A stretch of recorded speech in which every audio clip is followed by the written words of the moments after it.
Olá, seja muito bem-vindo, seja muito bem-vinda. Uma ótima quarta-feira para você. A gente vai falar hoje sobre eleições, né? A gente está em pleno período eleitoral e os candidatos estão aí, tentando conquistar seu voto de tudo que é jeito. Só que a legislação, ela impõe alguns limites. A gente, como eleitor, a gente precisa saber quais são esses limites. Pois, imagina o seguinte, se o candidato já antes da eleição desrespeita a lei, imagina o que ele pode fazer depois de eleito.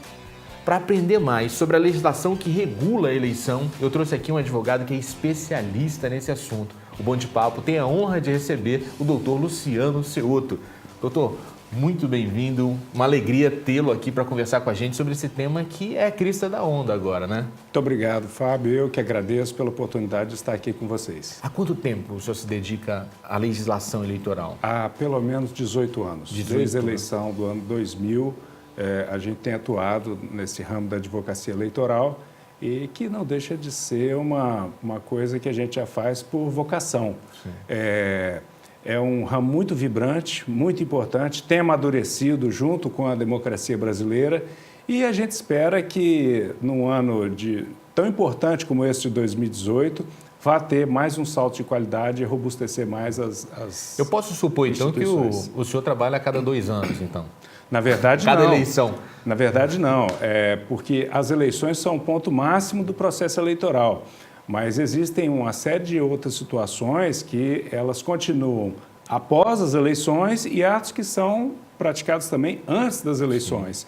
Então, nesse período de 2 em 2 anos, nós podemos dividir por fases bem colocadas, mas sim, tem atividade para esse período todo e também questões que têm que ser observadas pelos cidadãos, pelas autoridades e pelos pretensos candidatos. Certo. Hoje, o papo que eu quero levar com o senhor hoje aqui é o seguinte, para a gente passar dica para quem está nos assistindo de como que eles podem lidar com o assédio dos candidatos, essa busca por votos, porque mudou muita coisa na legislação eleitoral e a gente pode oferecer uma dica, um conjunto de dicas muito ricas para você que está assistindo a gente. A primeira questão é o seguinte, se a pessoa que está nos assistindo, ela for abordada por um candidato que ofereça dinheiro para ela em troca de voto, qual é a atitude que essa pessoa pode tomar? Bom, em primeiro lugar, saiba que ela vai estar diante de uma situação de compra de voto. Se o candidato oferece não só dinheiro, mas como qualquer outro benefício, como roupa, boné, sapato, remédio, consulta médica, vaga em escola para filho, tudo isso caracteriza compra de voto.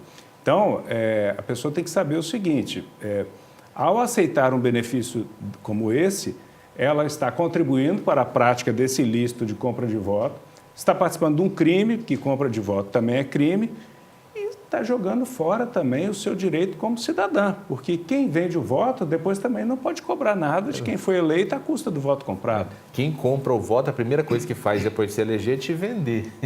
Exatamente. Então não vai ter essa possibilidade. Outra questão que aconteceu com um amigo meu que é candidato, e ele me relatou um fato bem curioso, que ele foi abordado nas redes sociais por um indivíduo que pediu para ele dinheiro, pediu um tanque de gasolina para botar o adesivo dele no carro. Falou assim, olha, se você me der um tanque de gasolina, eu vou colocar o meu adesivo no teu carro. E aqui já teve outro político que ofereceu para mim, mas você é uma pessoa que eu admiro, então eu prefiro pegar o seu. Aí ele falou, olha, meu amigo, infelizmente eu não estou fazendo esse tipo de promoção não. Se quiser votar por fé e convicção, vem com a gente, senão a gente infelizmente não vai ter essa possibilidade. O político, ele pode fazer esse tipo de promoção, de oferecer um tanque de gasolina, um jogo de camisa, alguma coisa assim? Veja, as campanhas eleitorais podem sim usar combustíveis, usar materiais de propaganda, alocar veículos. Agora, essa utilização de materiais tem que ser especificamente destinada para atividades de campanha, transporte de material de campanha, preparação de comícios, atividades administrativas.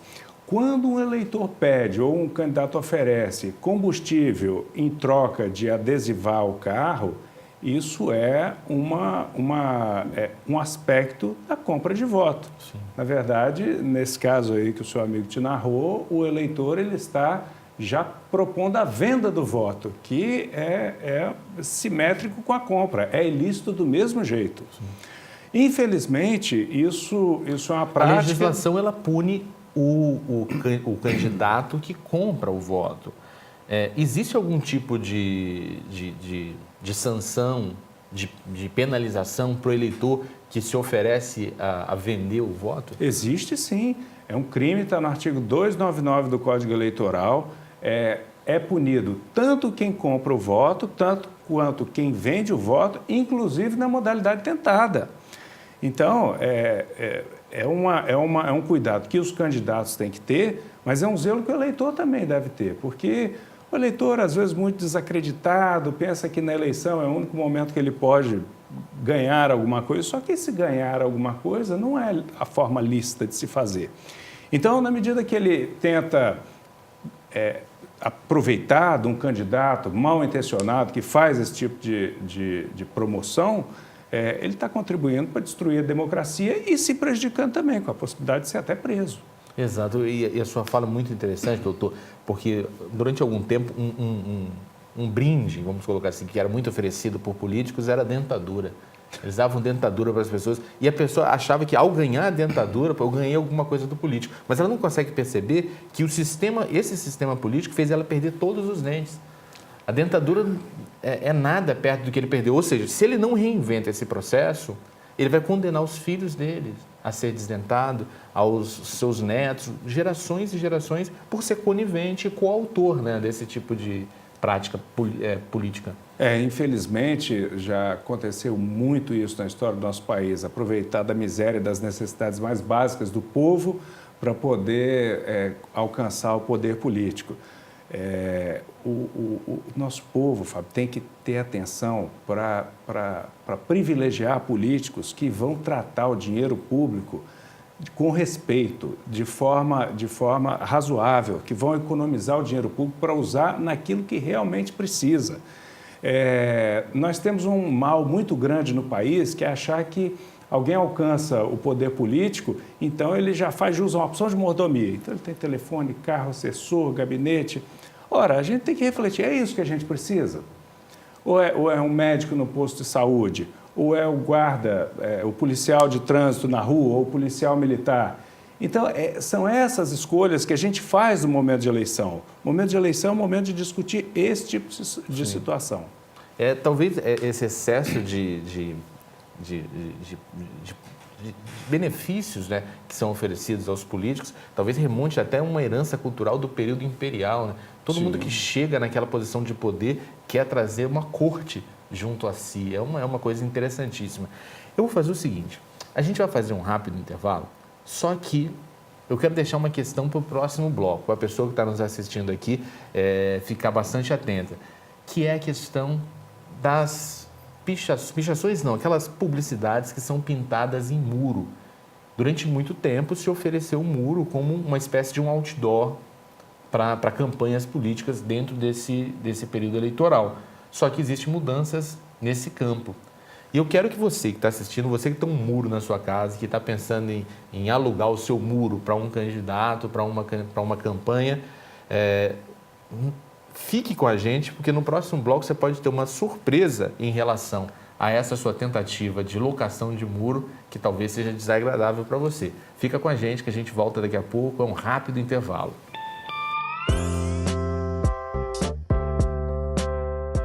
Hoje eu vim conhecer a CS Multimarcas do Shopping Mestre Álvaro.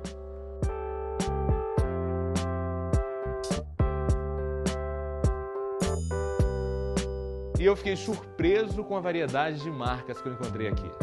Ogoshi, John John, La Máfia, Pineapple e Reserva.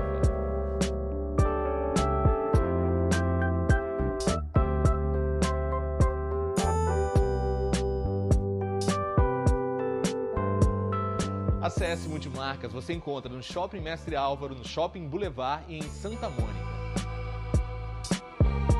CS Multimarcas, elegância e estilo por um preço que você vai gostar.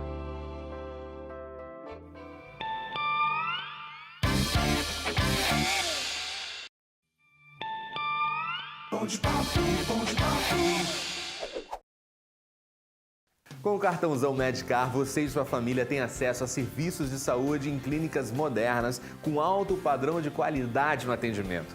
Você pode fazer consultas, exames laboratoriais, raio-x, ressonância magnética e comprar medicamentos. Sabia que você também pode ter um plano odontológico completo e com seguro de proteção de acidentes pessoais? Tudo com um precinho campeão e uma pequena mensalidade por mês.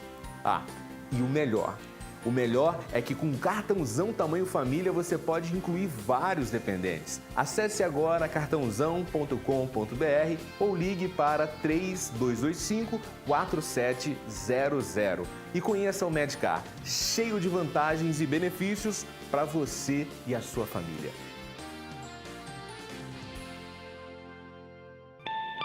Estamos de volta com o Bom de Papo, hoje conversando sobre a legislação eleitoral. A gente tem aqui o doutor Luciano Ceotto tirando várias dúvidas da gente. Vou até servir um café para ele, porque, poxa, ele já ajudou a gente a refletir sobre grandes questões. O senhor aprecia café? Claro. Que bom. Cafézinho quentinho, sempre bom. E, sobretudo, café Cafuso. O café Cafuso tem uma memória afetiva na gente, né? A gente lembra de infância, um monte de coisa. Maravilha. O senhor já conhece o café extra forte da Cafuso? Esse é ótimo. Esse aqui é encorpado mesmo, para quem gosta de um café mais forte, para você que precisa manter foco, inspiração, criatividade. Tá aqui, grande dica, você vai saber o sabor que a gente acabou de provar e ele já está num supermercado próximo à sua casa. Cafuso extra forte.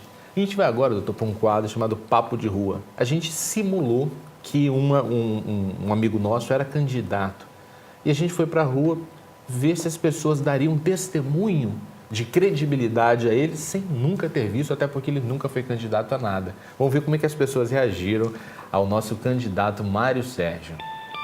Papo de Rua! Então, a gente hoje vai testar como que a população brasileira se comporta diante de candidatos da qualidade de Mário Sérgio. O candidato do povo. Candidato da honestidade. Simpatia, carisma. Carisma acima de tudo. E aqui do lado vai estar o chato. É o cara que vai tentar atrapalhar a gente a comprar votos e pedir votos de pessoas que nem conhecem o Mário Sérgio, que não é candidato de nada. Esse aí é canalha, safado, de ética não tem nada. Eu tô com medo dele, velho. Vamos lá, vamos ver como é que foi.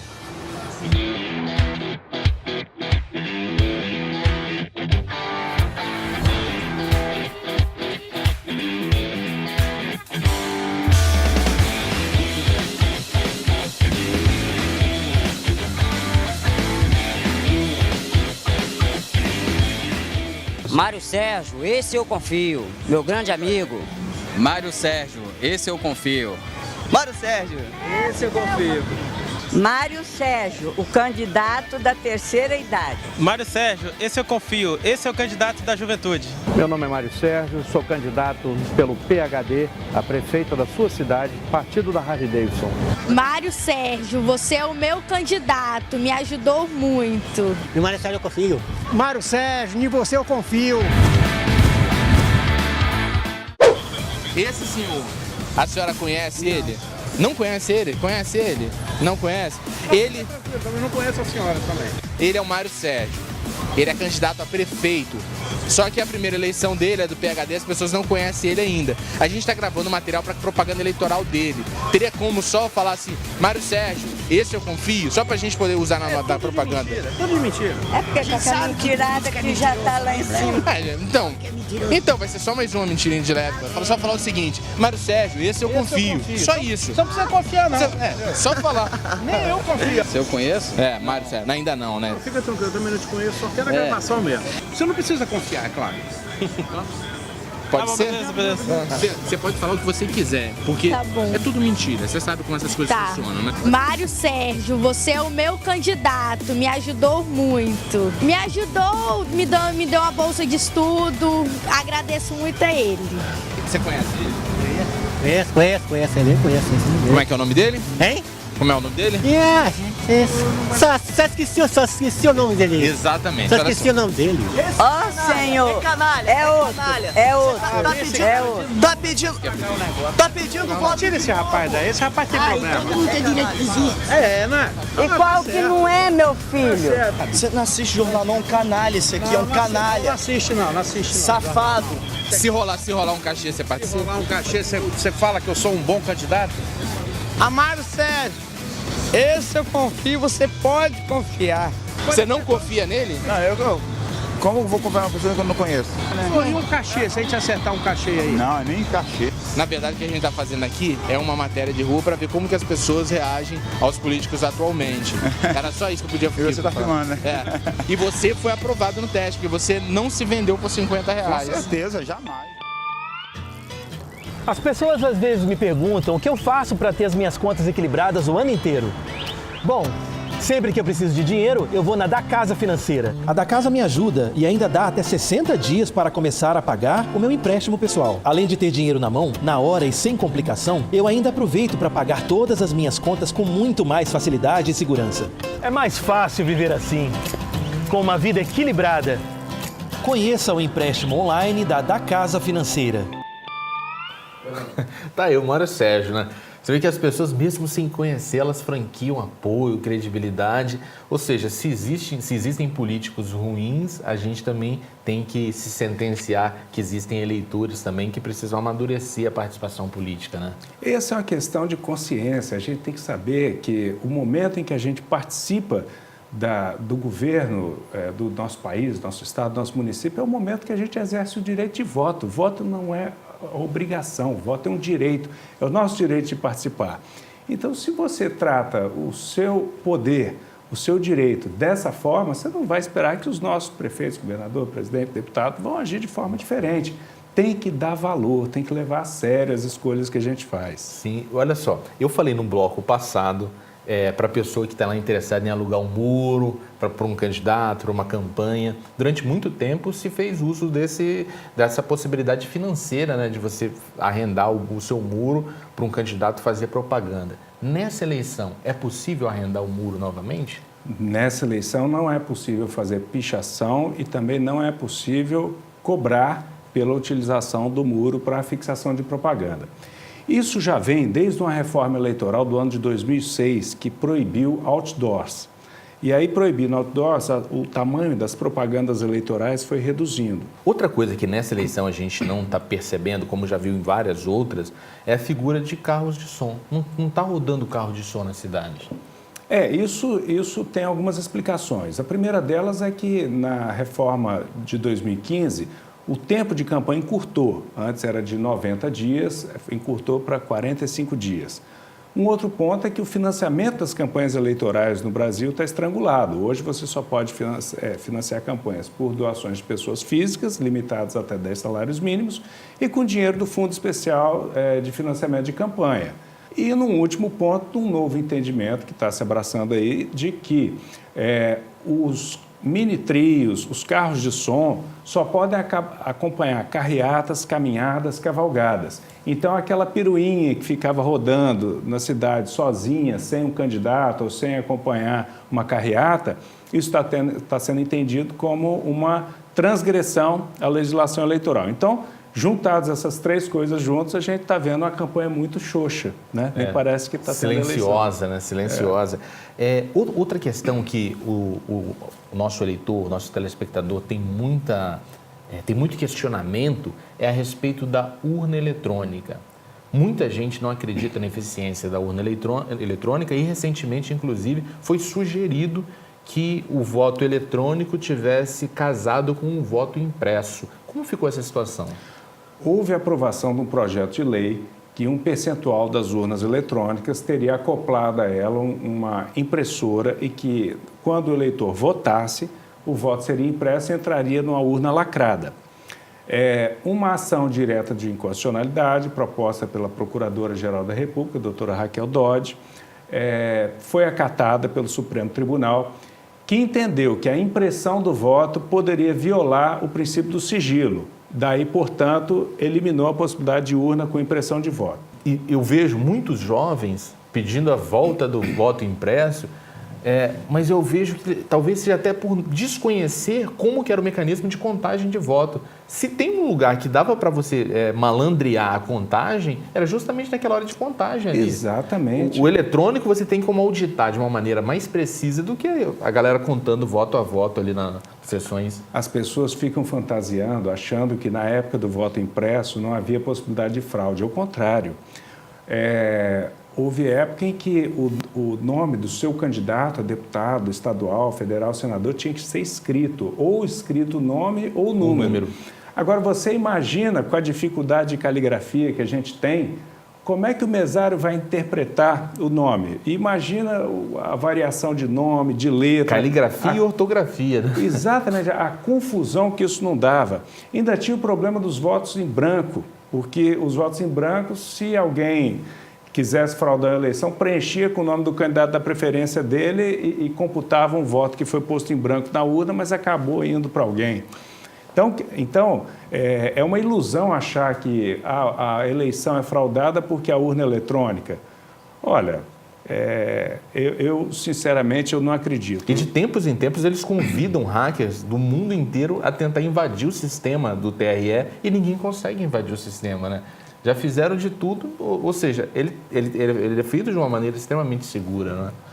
É feito de uma maneira segura, pode sempre melhorar, a tecnologia está sempre progredindo, então tem que estar sempre havendo uma melhora permanente, sistemas de auditoria permanente. O que nós não podemos é, apenas por uma insegurança nossa, querer regredir para o tempo do papel. Lá, sim, comprovadamente, houve muitas fraudes. Na urna eletrônica existem muitas teorias. Agora, sim, nada até hoje comprovado de existência de fraude. Outro temor para essas eleições são as chamadas fake news, ou seja, as notícias mentirosas e que tem dentro do WhatsApp, por exemplo, um terreno extremamente fértil, especialmente nos grupos de família. A mentirada, as notícias falsas correm ali com uma força de verdade muito grande. E qual é a punição que a legislação eleitoral já vê algum tipo de punição específica para a propagação de mentiras? Sim, existe punição específica. Agora, eu tenho que dizer o seguinte, fake news é um fenômeno que o mundo inteiro está aprendendo a lidar. Foi evidenciado muito grandemente nas eleições de 2016 dos Estados Unidos, que elegeu o atual presidente Donald Trump. Também foi um problema na eleição da França, que elegeu Emmanuel Macron, e recentemente agora no México e no Brasil também a Justiça Eleitoral está lidando com a questão das fake news. Fake news, o que é? É uma palavra nova, bonita, para notícia falsa. Sim. Notícia falsa. Isso sempre existiu, desde o tempo das cavernas, né? Você tinha aqueles desenhos lá que não representavam necessariamente, né, um fato, representava a interpretação daquele fato. Então, qual é a grande dificuldade? É saber o que é fake news e que é mentira mesmo, é para prejudicar, e o que é fake news, ou por desconhecimento ou até por humor. Sim. Felizmente, agora a Corte Superior liberou os humoristas de poderem fazer crônicas, né, com os candidatos. Se você for ao pé da letra, na hora que você faz uma caricatura de um candidato, aquilo é um fake, mas não é um fake com a intenção de prejudicar, de influenciar na eleição. Então, para efeitos da legislação eleitoral, o que importa é a intenção por trás da fake news. A fake news que tem intenção de denegrir, de humilhar, injuriar, de inviabilizar determinado candidato, essa é punível sim, é crime, é punível com multa. E mais uma coisa, normalmente essas fake news nocivas, elas vêm de usuários anônimos, de perfis anônimos, perfis igualmente fakes, que viola outro princípio constitucional, que é o da vedação ao anonimato. Então, fake news para efeito de justiça eleitoral dá direito de resposta para quem se sentiu ofendido, importa em multa e importa também em crime.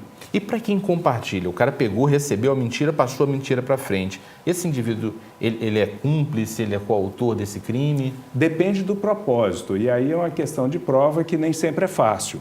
Quem está compartilhando para distribuir, para maximizar aquela notícia falsa, com a consciência de que é falsa e que é feita para denegrir, para prejudicar uma determinada candidatura, ele está participando sim do ilícito. Agora, se ele compartilha no grupo da família, de forma irrefletida, inocentemente? Não, ele está sendo uma vítima e infelizmente, está sendo usado para disseminar uma notícia falsa. Para isso, o eleitor tem que ter cuidado. Toda vez que vier uma notícia com título bombástico. Título bombástico, exclamação, pedindo para que repasse com urgência, pedindo para fazer uma ocorrência, desconfie. Essa notícia tem grande chance de ser uma fake news. O maior cheiro de mentira está justamente nesse campo. Ele fala, repasse para todos os seus contatos urgente, porque o Brasil vai acabar terça-feira se você não fizer isso. E normalmente você não consegue confirmar aquela notícia em outras fontes, Sim. nem jornais, em site, televisão, rádio. Esse aí é o maior sintoma de que é uma fake news. A gente está chegando no finalzinho do programa, mas tem um outro ponto que não daria para a gente terminar a entrevista sem falar a respeito. Como que a gente, de maneira simplificada, poderia dizer para o nosso telespectador o que é um candidato ficha limpa? Candidato ficha limpa é aquele que, muito resumidamente, que atende às condições de elegibilidade da lei.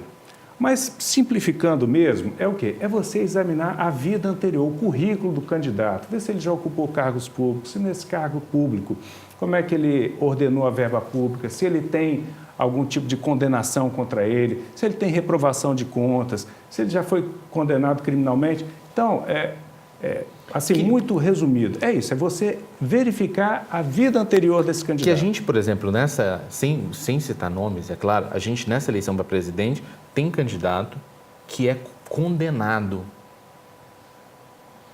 e está disputando sem problema nenhum, não caiu na lei da ficha limpa. Tem crime que não vai para a lei da ficha limpa? A lei da ficha limpa, ela restringe a possibilidade de candidatura àqueles que cometem crimes contra a administração pública, contra o meio ambiente, crime doloso contra a vida e alguns crimes também de competência de conselhos profissionais. Então, existem sim hipóteses de crimes e que não entra na situação de impeditiva da lei da ficha limpa. Agora, tem um outro ponto, Fábio, que é o seguinte: como a nossa legislação eleitoral ela é mudada constantemente e mudada assim à base de remendos, de soluços, então não se para pensar nela como um sistema.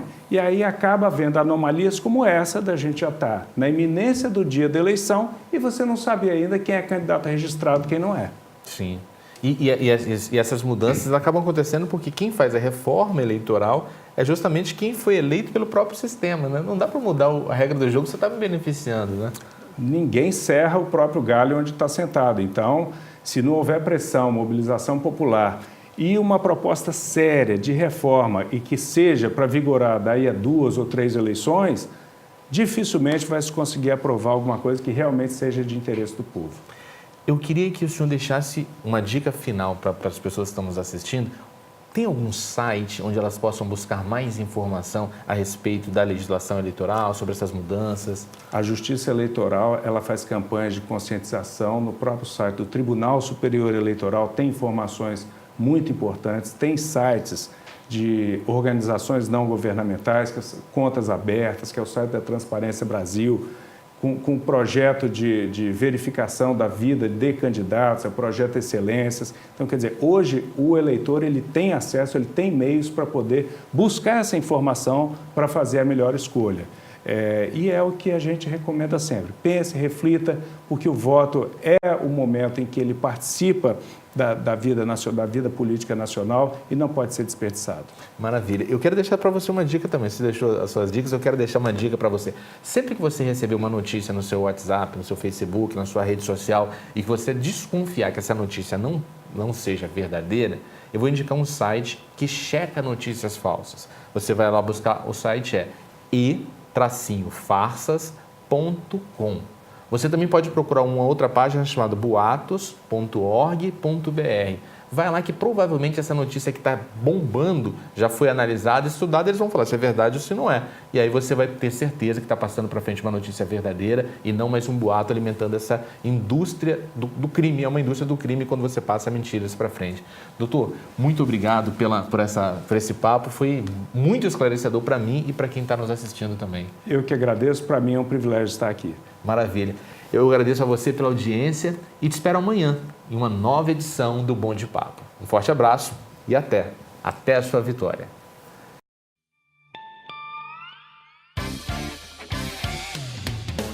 terminou e você se divertiu. Um programa de verdade pra você que é nota 1000. Entrevista pegadinha, tá na rua e é legal. Um programa de verdade com humor e alto astral. É bom de papo, bom de papo. Entrevistas alto astral. É bom de papo, bom de papo.